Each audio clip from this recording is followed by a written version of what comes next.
ওনারা জানতেন যে নির্বাচনে ওরা পরাজিত হবে, তারপরেও কেন নির্বাচন করলেন? এটা একটা বিরাট প্রশ্ন থাকতে পারে আপনাদের মতো।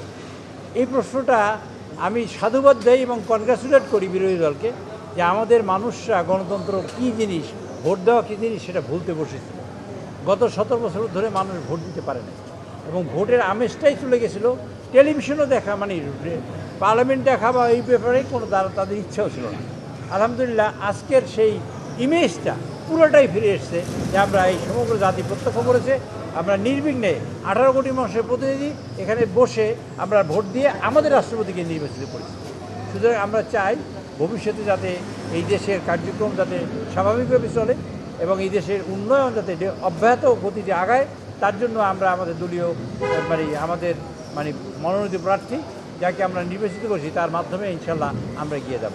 দ্বিতীয় আর একটা বিষয় হলো এই যে আমরা একটা জিনিস লক্ষ্য করেছেন আপনারা, সেটা লাইভে দেখিয়েছে আজকের সরকার এবং বিরোধী দল। সরকার দলীয় প্রার্থী আমাদের মাননীয় প্রধানমন্ত্রী এবং বিরোধী দলীয় নেতা তারা ফ্লোরে বসে করমর্দন করছিলেন, শুভেচ্ছা বিনিময় করেছেন। এটাও সম্ভব হয়েছে এই গণতন্ত্রের কারণে। গণতন্ত্র না থাকলে এটা সম্ভব হতো না।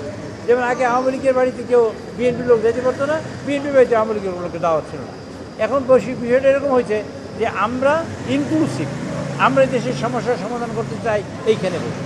তৃতীয়ত হলে মাননীয় বিরোধী দলীয় নেতা তিনি প্রথম কনগ্রাচুলেট করেছেন আমাদের বিজয়ী প্রার্থী। এটি একটা অন্যতম দিক। এই কালচার, এই ধারণা মানুষের মধ্যে থেকে হারিয়ে দেওয়া শুরু করেছিল। এটা হয়েছে। আবার বিরোধী যিনি পরাজিত হয়েছেন তিনি সেই প্রার্থী বিজয়ী প্রার্থীকে কনগ্রাচুলেট করেছেন। কাজে এই কালচারগুলো আমাদের মধ্যে যদি আসে আমাদের একটা গণতান্ত্রিক পরিবেশ তৈরি হবে। আমরা চাই একটা স্মুথ ট্রানজিশন, ভবিষ্যতে একটা সরকারি স্মুথ ট্রানজিশন হোক, যাকে মানুষ পছন্দ করবে তাকে ভোট দিয়ে ক্ষমতায় বসাক।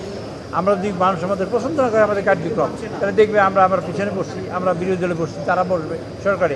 এইভাবে হতে থাকলে দেশের উন্নয়ন হবে। আপনার সন্তান লেখাপড়া শেখার সুযোগ পাবে, আপনার আব্বা আম্মা চিকিৎসার সুযোগ পাবে, আপনার স্ত্রী পুত্র পরিজন খেয়ে পড়ে বেঁচে থাকার সুযোগ পাবে এবং আপনি কর্মযজ্ঞের অংশীদার হওয়ার জন্য দেশকে বিনির্মাণ এবং আপনি কার্যক্রম করার আপনিও সুযোগ পাবেন। আমরা সবাই ভালো থাকবো।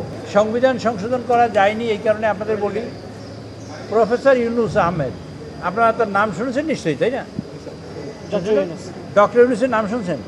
তিনি শপথ নিয়েছেন এই সংবিধান অনুযায়ী, তিনি নির্বাচন কমিশন গঠন করেছেন এই সংবিধান অনুযায়ী, ভোটার লিস্ট তৈরি হয়েছে এই সংবিধান অনুযায়ী, তারপর ডেলিমিটেশন হয়েছে এই সংবিধান অনুযায়ী, আমরা ভোট দিয়েছি সংবিধান অনুযায়ী, শপথ নিয়েছি সংবিধান অনুযায়ী, সংসদ ডাকছে রাষ্ট্রপতি সংবিধান অনুযায়ী, আমরা এই সংসদে বসেছি সংবিধান অনুযায়ী।